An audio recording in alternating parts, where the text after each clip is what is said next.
I actually want to say something.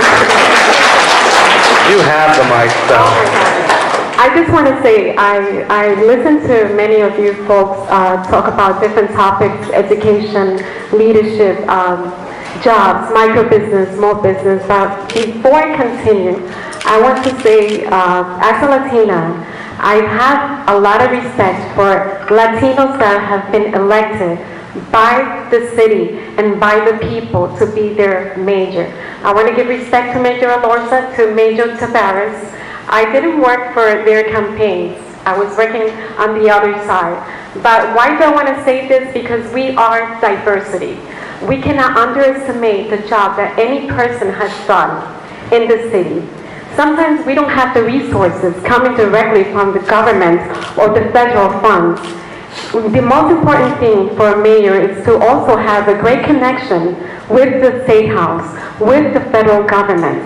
Because if the connection is not there and the funds are there and it's not getting distributed the way it's supposed to be to each and every one of the cities, then sometimes they cannot do the job that they want to do. Another thing I want to emphasize, I was a great friend of Buddy Cianci.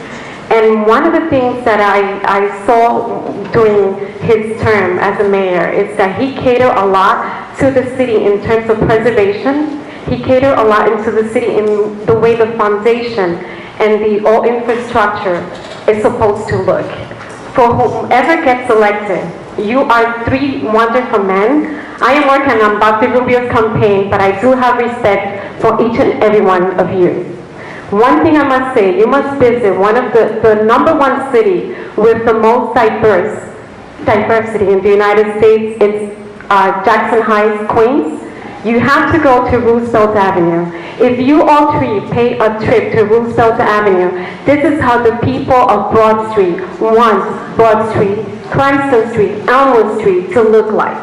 I think you should pay a visit there. In terms of my candidate, and you mentioned before, we should say something positive. I want to say that not many people know that Dr. Robert DeRubio was the person that started Sedeso in the school system. And he has been the one that has been contributing to every year with Jorge Cardenas in the distribution of school supplies for many kids of the city of Providence.